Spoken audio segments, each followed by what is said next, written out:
शांति 30 नवंबर 2024। आज का ईश्वरीय महावाक्य है, मीठे बच्चे। सन शोज फादर, मनमत को छोड़ श्रीमत पर चलो, तब बाप का शो कर सकेंगे। आज का प्रश्न है, किन बच्चों की रक्षा बाप ज़रूर करते ही हैं? उत्तर, जो बच्चे सच्चे हैं उनकी रक्षा ज़रूर होती है। अगर रक्षा नहीं होती है तो अंदर में ज़रूर कोई ना कोई झूठ होगा। पढ़ाई मिस करना, संशय में आना, माना अंदर में कुछ ना कुछ झूठ है। उन्हें माया अंगूरी मार देती है। आज का दूसरा प्रश्न है, किन बच्चों के लिए माया चुंबक है? उत्तर, जो माया की खूबसूरती की तरफ आकर्षित हो जाते हैं उन्हों के लिए माया चुंबक है। श्रीमत पर चलने वाले बच्चे आकर्षित नहीं होंगे। ओम शांति। रूहानी बाप बैठ रूहानी बच्चों को समझाते हैं। यह तो बच्चों ने निश्चय किया है, रूहानी बाप हम रूहानी बच्चों को पढ़ाते हैं, जिसके लिए ही गायन है। आत्माएं परमात्मा अलग रहे बहुकाल, मूल वतन में अलग नहीं रहते हैं, वहाँ तो सब इकट्ठे रहते हैं। अलग रहते हैं तो ज़रूर आत्माएं वहाँ से बिछुड़ती हैं, आकर के अपना अपना पाठ बजाती हैं। सतो प्रधान से उतरते उतरते तमो प्रधान बनती है। बुलाते हैं पतित पावन आकर हमको पावन बनाओ। बाप भी कहते हैं, हम हर 5000 वर्ष के बाद आते हैं। यह सृष्टि का चक्र ही 5000 वर्ष है। आगे तुम यह नहीं जानते थे। श्री बाबा समझाते हैं तो ज़रूर कोई तन द्वारा समझाएंगे। ऊपर से कोई आवाज़ तो नहीं करते हैं। शक्ति व प्रेरणा आदि की कोई बात नहीं। तुम आत्मा शरीर में आकर वार्तालाप करती हो। वैसे बाप भी कहते हैं, मैं भी शरीर द्वारा डायरेक्शन देता हूँ। फिर उस पर जो जितना चलते हैं अपना ही कल्याण करते हैं। श्रीमत पर चले व न चले, टीचर का सुने व न सुने, अपने लिए ही कल्याण व अकल्याण करते हैं। नहीं पढ़ेंगे तो ज़रूर फेल होंगे, यह भी समझाते रहते हैं। श्री बाबा से सीख कर फिर औरों को सिखलाना है। फादर सो सन, जिस्मानी फादर की बात नहीं, यह है रूहानी बाप। यह भी तुम समझते हो, जितना हम श्रीमत पर चलेंगे उतना वर्षा पाएंगे। पूरा चलने वाले ऊंच पद पाएंगे, नहीं चलने वाले ऊंच पद नहीं पाएंगे। बाप तो कहते हैं, मुझे याद करो तो तुम्हारे पाप कट जाएं।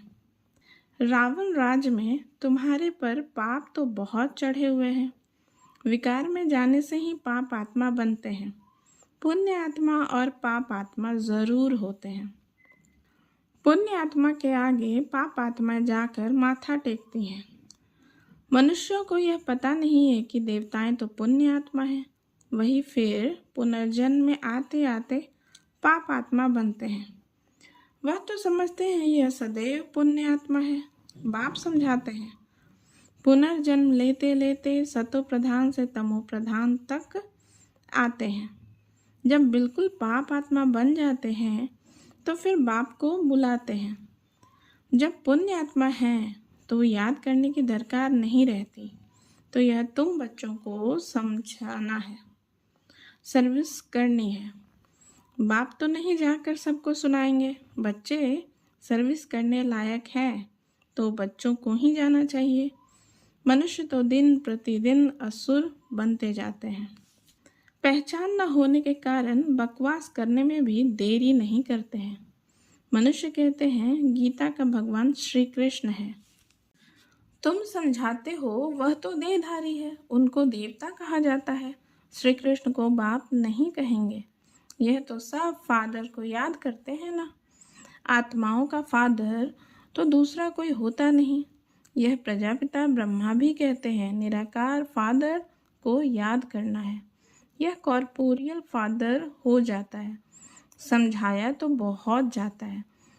कई पूरा न समझकर उल्टा रास्ता ले जंगल में जाकर पड़ते हैं। बाप तो रास्ता बताते हैं स्वर्ग में जाने का, फिर भी जंगल तरफ चले जाते हैं। बाप समझाते हैं तुमको जंगल तरफ ले जाने वाला है रावण। तुम माया से हार खाते हो, रास्ता भूल जाते हो, तो फिर उस जंगल के कांटे बन जाते हो। वह फिर स्वर्ग में देरी से आएंगे। यहाँ तुम आए ही हो स्वर्ग में जाने का पुरुषार्थ करने। त्रेता को भी स्वर्ग नहीं कहेंगे। 25% कम हुआ ना। तुम यहाँ आए ही हो पुरानी दुनिया छोड़ नई दुनिया में जाने। त्रेता को नई दुनिया नहीं कहेंगे। नापास वहाँ चले जाते हैं क्योंकि रास्ता ठीक पकड़ते नहीं, नीचे ऊपर होते रहते हैं। तुम महसूस करते हो जो याद नहीं चाहिए वह नहीं रहती। स्वर्गवासी जो बनते हैं उनको कहेंगे अच्छे पास। त्रेता वाले नापास गिने जाते हैं। तुम नरकवासी से स्वर्गवासी बनते हो, नहीं तो फिर नापास कहा जाता है। उस पढ़ाई में तो फिर दोबारा पढ़ते हैं, इसमें दूसरा वर्ष पढ़ने की तो बात नहीं। जन्म जन्मांतर कल्प कल्पांतर वही इम्तिहान पास करते हैं जो कल पहले किया है। इस ड्रामा के राज को अच्छी रीति समझना चाहिए। कई समझते हम चल नहीं सकते हैं। बूढ़ा है तो उनको हाथ से पकड़कर चलाओ तो चलेंगे, नहीं तो गिर पड़ेंगे। परंतु तकदीर में नहीं है तो कितना भी जोर देते फूल बनाने का, परंतु बनते नहीं। अक भी फूल होता है, यह कांटे तो चुभते हैं। बाप कितना समझाते हैं, कल तुम जिस शिव की पूजा करते थे वह आज तुमको पढ़ा रहे हैं। हर बात में पुरुषार्थ के लिए ही जोर दिया जाता है। देखा जाता है माया अच्छे अच्छे फूलों को नीचे गिरा देती है, हड़गुड़ तोड़ देती है, जिसको फिर ट्रेटर कहा जाता है। जो एक राजधानी छोड़ दूसरे में चला जाता है उनको ट्रेटर कहा जाता है। बाप भी कहते हैं मेरे बनकर फिर माया का बन जाते हैं तो उनको भी ट्रेटर कहा जाता है। उनकी चलन ही ऐसी हो जाती है। अब बाप माया से छुड़ाने आए हैं। बच्चे कहते हैं माया बड़ी दुस्तर है, अपनी तरफ बहुत खींच लेती है। माया जैसे चुंबक है, इस समय चुंबक का रूप धरती है। कितनी खूबसूरती दुनिया में बढ़ गई है। आगे यह बायोस्कोप आदि थोड़ी थे, यह सब 100 वर्ष में निकले हैं। बाबा तो अनुभवी है ना, तो बच्चों को इस ड्रामा के गुह राज को अच्छी रीति समझना चाहिए। हर एक बात एक्यूरेट नूधी हुई है। 100 वर्ष में यह जैसे बहिष्त बन गया है ऑपोजिशन के लिए। तो समझा जाता है अब स्वर्ग और ही जल्दी होना है। साइंस भी बहुत काम में आती है, ये तो बहुत सुख देने वाली भी है ना। वह सुख स्थायी हो जाए उसके लिए इस पुरानी दुनिया का विनाश भी होना है। सतयुग के सुख हैं ही भारत के भाग्य में, वह तो आते ही बाद में है जब भक्ति मार्ग शुरू होता है।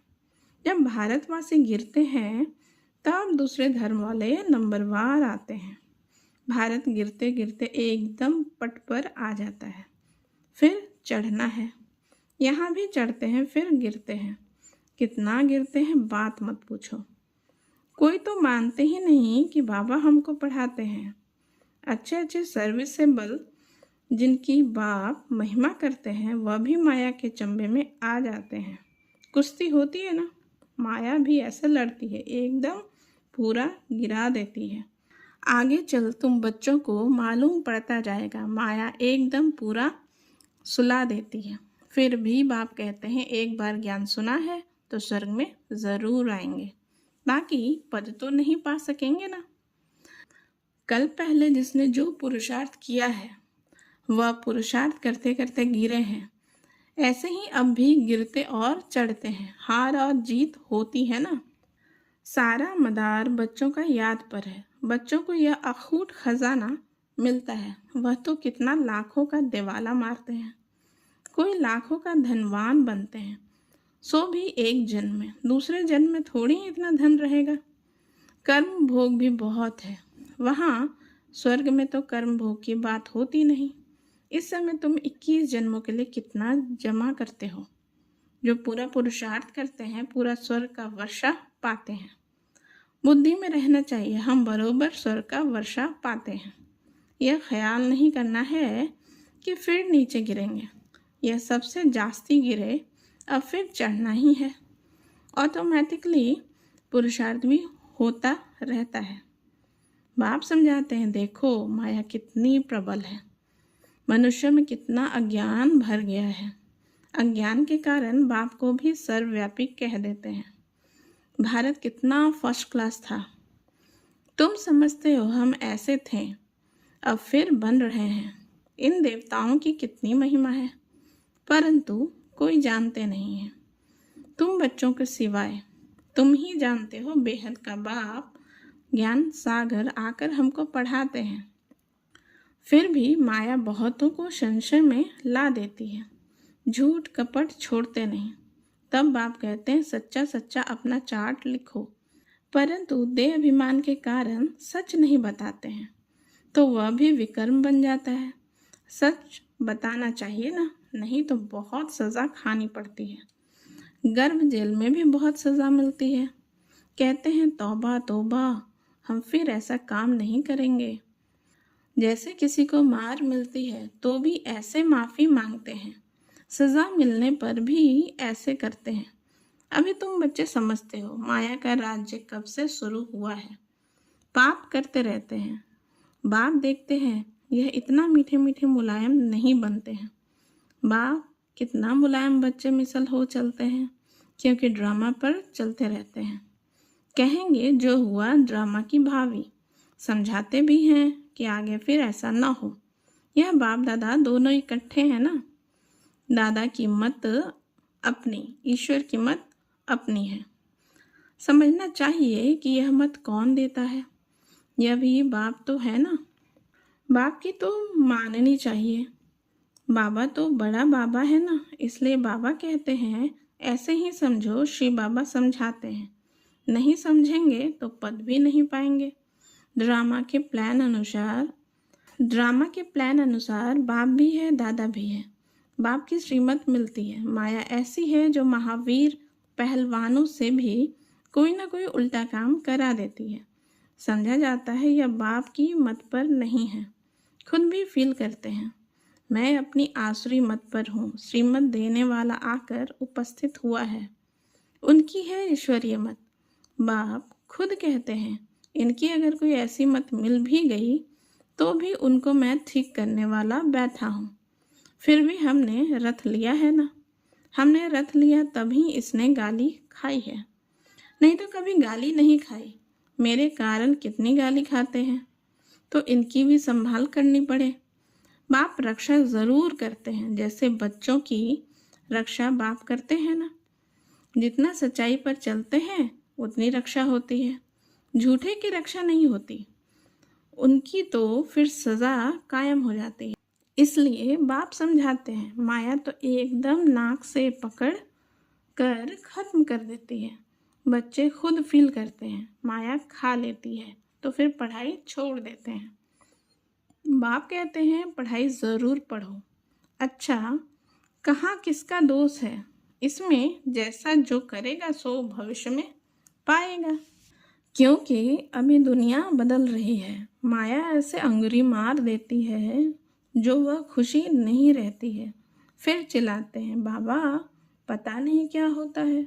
युद्ध के मैदान में बहुत खबरदार रहते हैं कि कहाँ कोई अंगुरी न मार दे।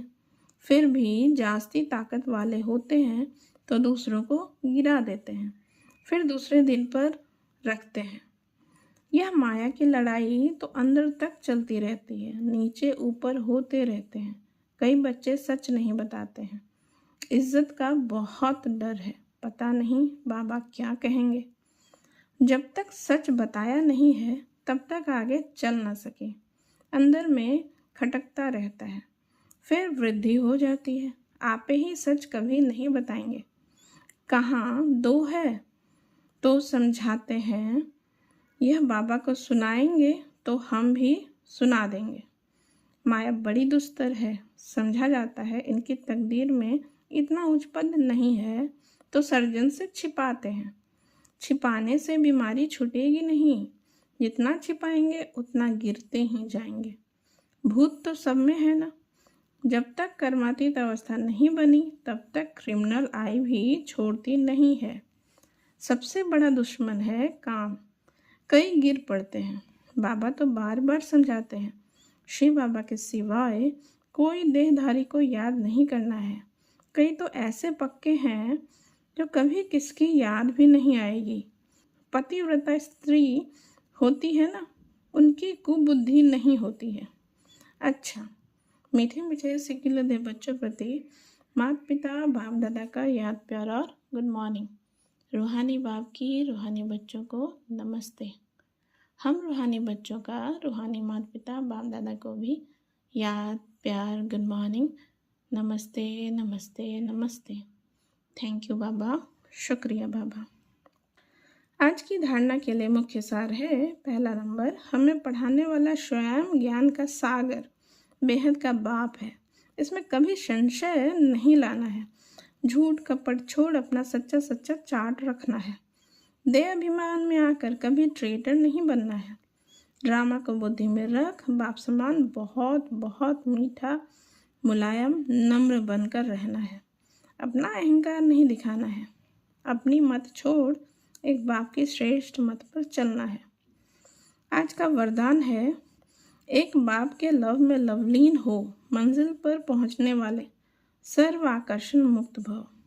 इसका विस्तार है, बाप दादा बच्चों को अपने स्नेह और सहयोग की गोदी में बिठाकर मंजिल पर ले जा रहे हैं। वह मार्ग मेहनत का नहीं है, लेकिन जब हाईवे के बजाय गलियों में चले जाते हो या मंजिल के निशाने से और आगे बढ़ जाते हो तो लौटने की मेहनत करनी पड़ती है। मेहनत से बचने का साधन है, एक की मोहब्बत में रहो। एक बाप के लव में लीन होकर हर कार्य करो तो और कुछ दिखाई नहीं देगा। सर्व आकर्षणों से मुक्त हो जाएंगे। स्लोगन है, अपनी खुश नसीबी का अनुभव चेहरे और चलन से कराओ। ओम शांति।